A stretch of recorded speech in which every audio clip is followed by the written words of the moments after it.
Assalamualaikum warahmatullahi wabarakatuh. Selamat pagi.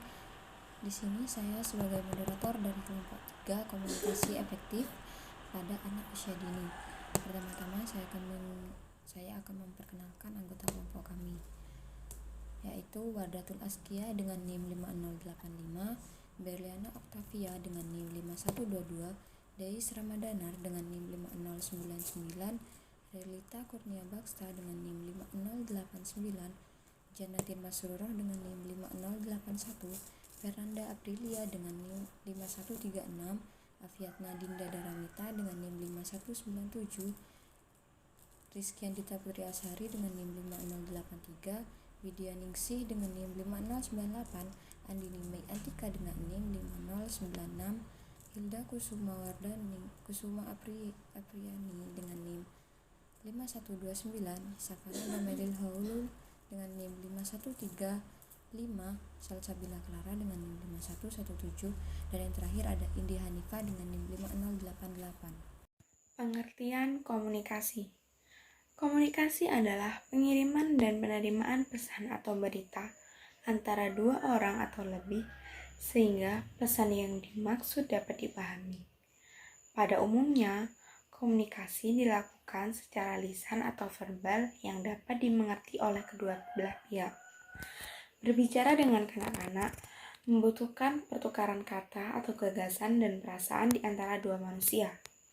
Komunikasi terdiri dari kegiatan menyampaikan dan kegiatan mendengarkan yang secara timbal balik dilakukan. Bahkan, komunikasi itu sendiri memiliki banyak variasi, mulai dari berkomunikasi dengan memperlihatkan wajah, dengan tindakan, dengan kesunyian, hingga dengan kata-kata. Assalamualaikum warahmatullahi wabarakatuh. Perkenalkan, nama saya Wardatul Azkiyah dengan NIM 200210205085. Di sini saya akan menjelaskan mengenai unsur-unsur yang ada dalam kegiatan komunikasi. Dalam kegiatan komunikasi, terdapat beberapa unsur yang saling berintegrasi dan mempunyai peranan penting agar komunikasi berjalan dengan baik dan efektif. Unsur yang pertama yaitu komunikator. Komunikator merupakan seseorang yang mengirim pesan atau informasi terhadap komunikan atau penerima pesan. Unsur selanjutnya yaitu pesan. Pesan merupakan informasi yang didapat oleh komunikan dari pengirim pesan atau komunikator. Sekian dari saya, terima kasih. Baik, saya akan melanjutkan. Yang ketiga ada media. Media merupakan alat yang digunakan komunikator untuk menyampaikan pesannya kepada si penerima, yaitu menggunakan bahasa. Bahasa merupakan alat utama untuk menyampaikan pesan dari komunikator kepada si penerima. Selanjutnya ada komunikan. Komunikan yaitu seseorang atau sejumlah orang yang menerima pesan dari komunikator. Sejumlah orang yang dijadikan sasaran dapat berupa kelompok-kelompok kecil atau kelompok-kelompok besar yang bersifat heterogen maupun homogen.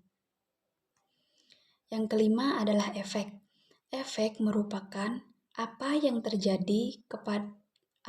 terjadi dari si penerima setelah komunikator menyampaikan komunikasinya. Efek yaitu merupakan suatu akibat yang ditimbulkan dari proses komunikasi tersebut. Jika efek disadari oleh komunikator atau ada tanggapan dari si penerima pesan, maka itu artinya adalah terjadi feedback atau dinamakan umpan balik. Assalamualaikum warahmatullahi wabarakatuh. Saya Hilda Kusuma Apriani dengan NIM 5129. Di sini saya akan menjelaskan tentang pentingnya komunikasi. Yang pertama, untuk anak usia dini, belajar berbicara adalah sarana pokok dalam bersosialisasi. Pada anak usia dini, bersosialisasi itu sangatlah penting karena untuk membuat mereka menjadi lebih berani lagi kepada halayak dan tidak menjadi takut untuk keluar dari rumahnya. atau berkenalan dengan orang baru. Selanjutnya, untuk menjalin hubungan dengan orang lain. Maksudnya, agar anak usia dini menjadi lebih terbuka lagi kepada teman-temannya dan lebih banyak lagi menjalin hubungan kepada orang-orang atau teman-temannya di sekolah dan tidak menjadi anak yang penyendiri. Terima kasih. Selanjutnya akan dijelaskan oleh rekan saya. Peristiwa sosial ketika manusia berinteraksi atau interaksi sosial. Nah, ada pendapat dari sosiolog Amerika Serikat yaitu John Gillen yang menyatakan bahwa interaksi sosial adalah hubungan-hubungan sosial yang dinamis menyangkut antara hubungan individu dengan kelompok ataupun antar kelompok. Dalam suatu hubungan, individu atau kelompok bekerja sama atau berkonflik melakukan interaksi, baik formal maupun informal, baik secara langsung maupun tidak langsung. Nah, hal ini contoh kecilnya yaitu ketika kita sedang melakukan pekerjaan tim. Kita membutuhkan interaksi sosial untuk menjalin komunikasi yang baik di antar tim tersebut. Begitu.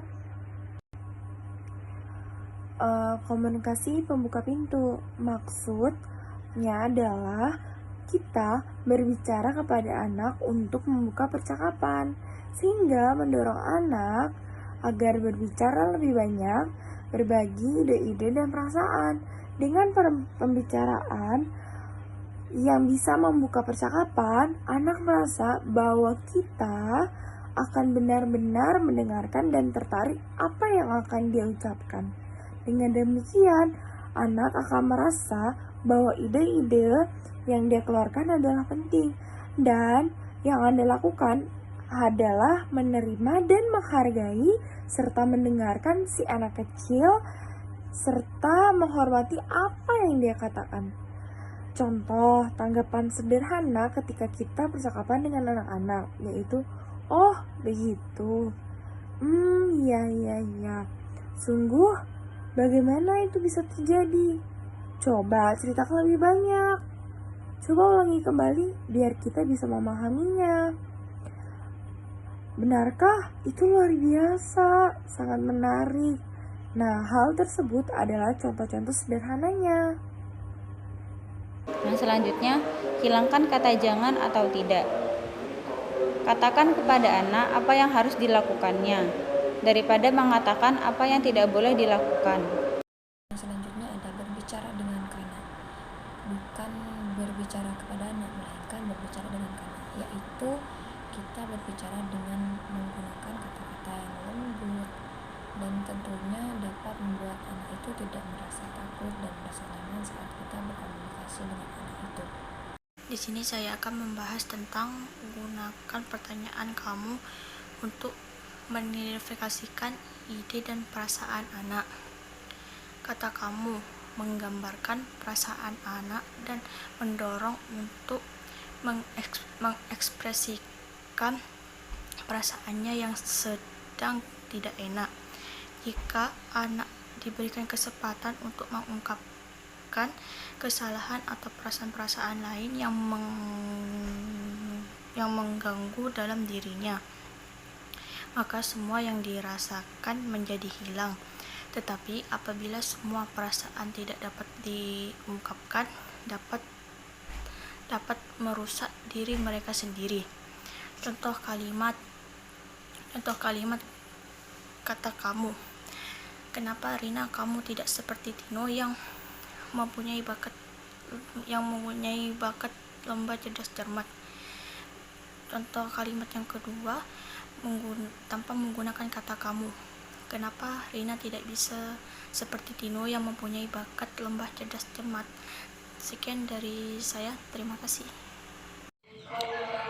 Yang kesembilan, menggunakan kata-kata yang baik untuk memberi semangat dan membentuk anak.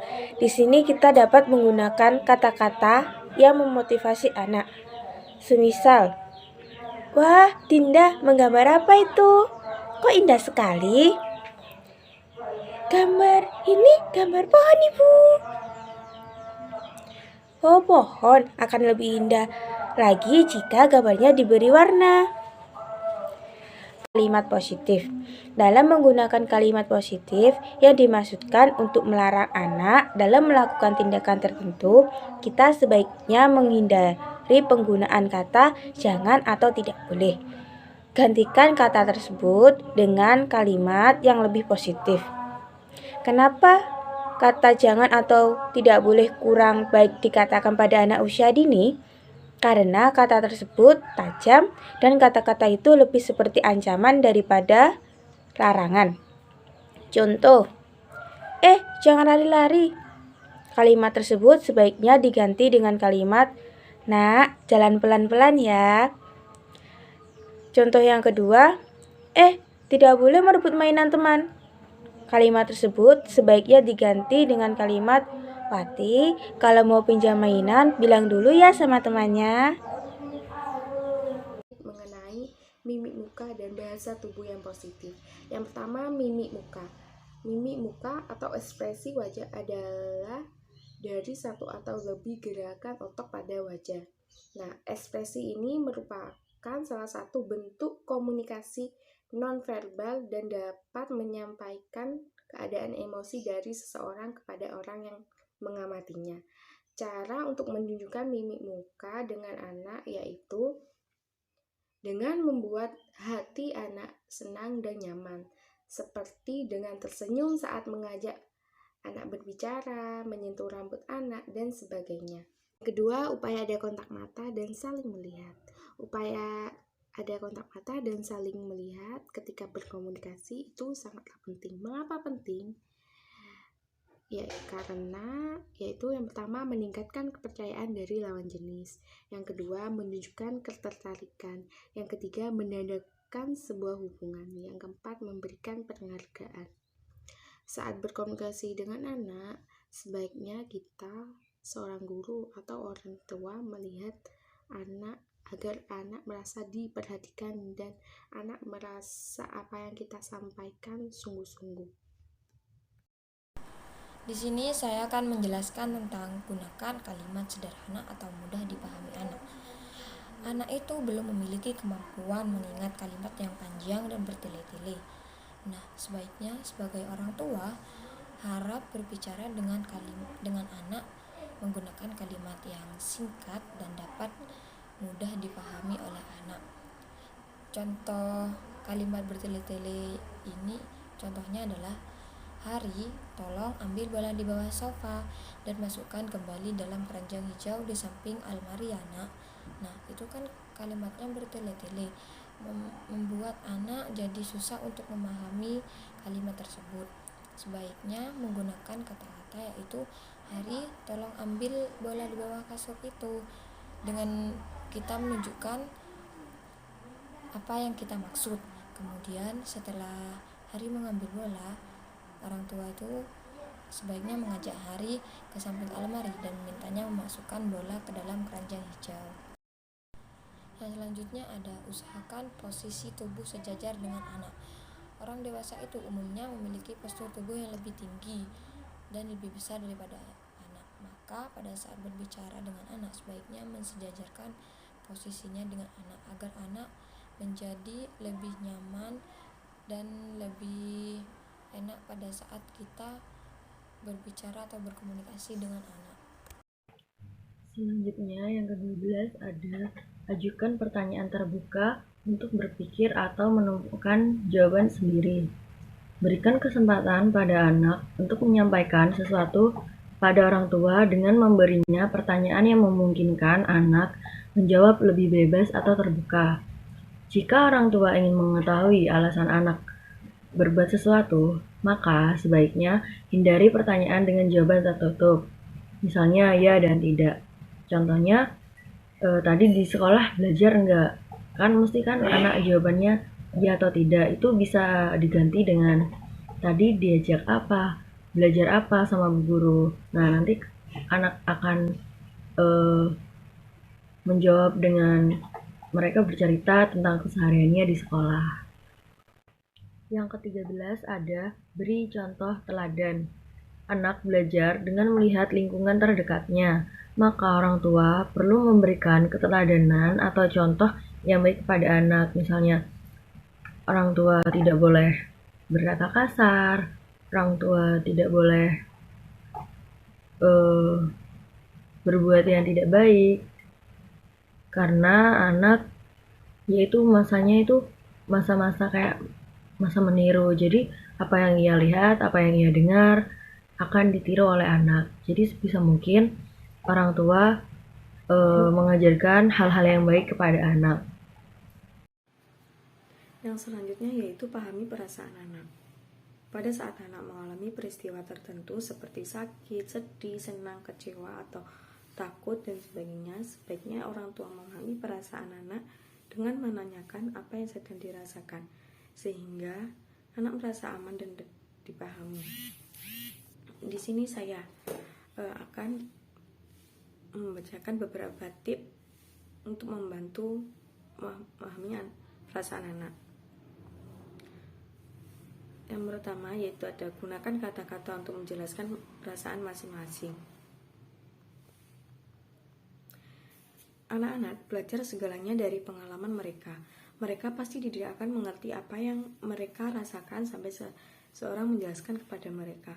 Bantu mereka mengidentifikasi perasaan tertentu dengan membicarakannya. Sebutkan perasaan dan beritahu anak Anda menggunakan kata-kata yang akan ia pahami. Bagaimana rasanya ketika seseorang mengalami emosi tertentu. Supaya orang tua mengenali perasaan anak, orang tua dapat membuat cerita untuk membantu mereka memahami dengan lebih baik. Perlahan-lahan mereka akan mengembangkan kosakata emosional yang akan membantunya emosional yang mengidentifikasi perasaannya sendiri. Yang kedua yaitu ada gunakan gambar dan buku cerita. Visualisasi selalu membantu anak-anak untuk memahami hal-hal dengan lebih baik. Mereka mungkin tidak dapat menghubungkan titik-titik dengan benar ketika orang tua mengenali perasaan anak. Oleh karena itu, orang tua dapat menggunakan gambar, video, atau buku cerita untuk menunjukkan dan menjelaskan tokoh-tokoh dalam cerita tersebut.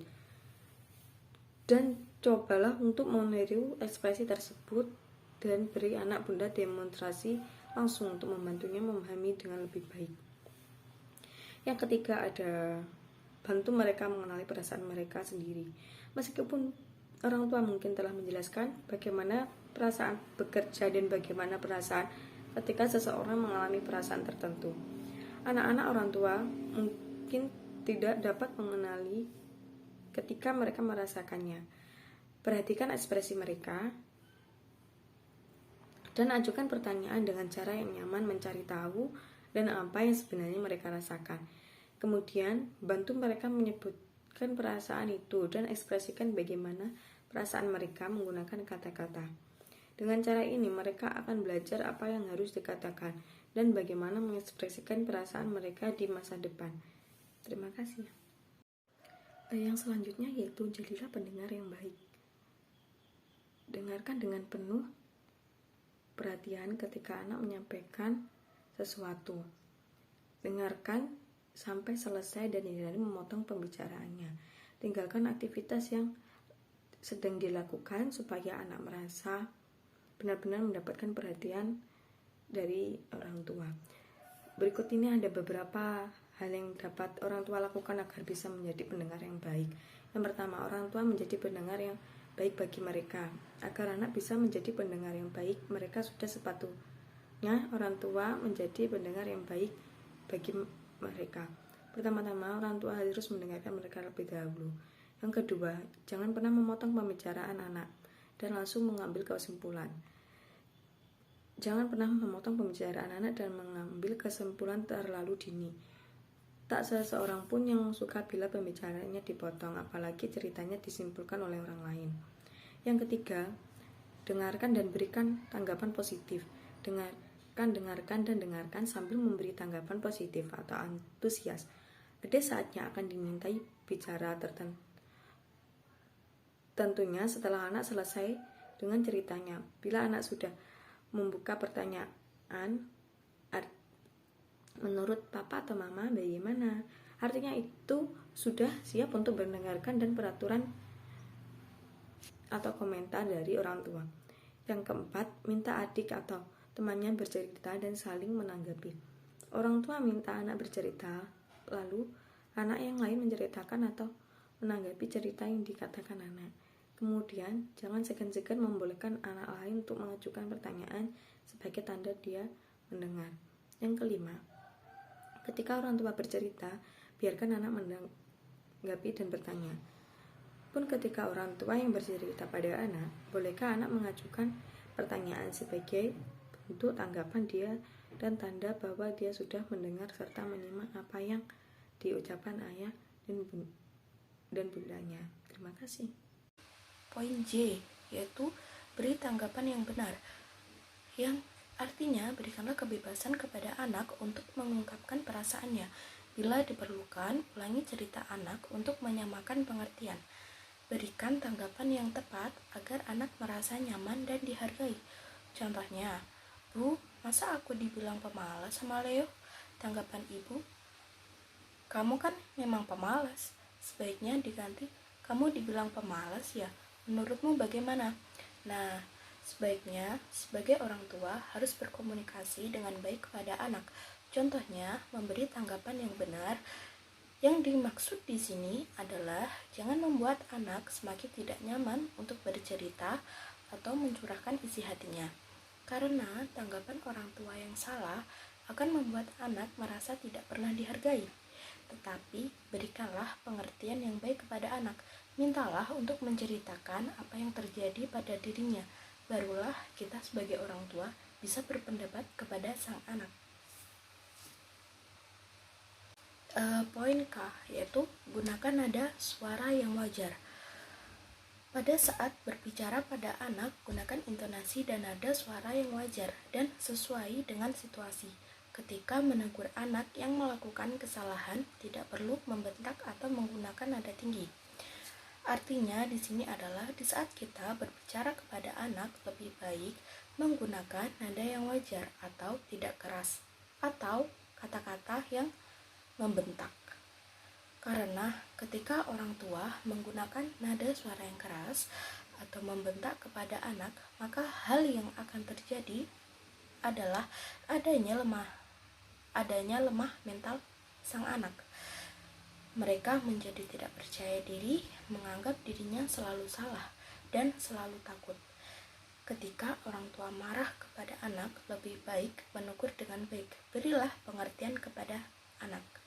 Contohnya, si anak ini yang sedang mencoret-coret tembok dan berbicara kepada ibunya. Bu, bagus kan gambar adik? Sang ibu pun menjawab, wah, pintar dan sangat kreatif sekali anak ibu. Adik, ibu mau bicara ya? Besok lagi lebih baik gambarnya di kertas saja, jangan di tembok, karena tembok bukan tempat untuk mencoret. Baik, saya Afiat Nadinda Daramita 5137 akan menjelaskan materi yang terakhir, yaitu gunakan kata-kata emas. Ketika kita berbicara dengan siapapun, apalagi itu anak usia dini yang mudah meniru kata-kata kita, sebaiknya kita memilih kata-kata yang tepat. Nah, kata-kata yang tepat itu seperti kata-kata emas berikut ini. Contohnya, tolong, maaf, silahkan, sebaiknya, permisi, dan terima kasih. Contohnya, ketika anak berbuat salah, ajarkan anak untuk meminta maaf. Ayo minta maaf pada temannya. Nah, ketika anak diberi sesuatu, ajarkan anak untuk berterima kasih. Misalkan diberi mainan oleh ibunya, bisa mengatakan terima kasih ibu, terima kasih ayah, atau siapapun yang memberi mainan itu sebaiknya diajarkan untuk berterima kasih. Baik, terima kasih kepada kelompok 3 yang telah mempresentasikan hasil kerja kelompok kami. Selebihnya saya mohon maaf apabila ada salah kata dan salah pengucapan. Wabillahi taufiq wal hidayah. Wassalamualaikum warahmatullahi wabarakatuh.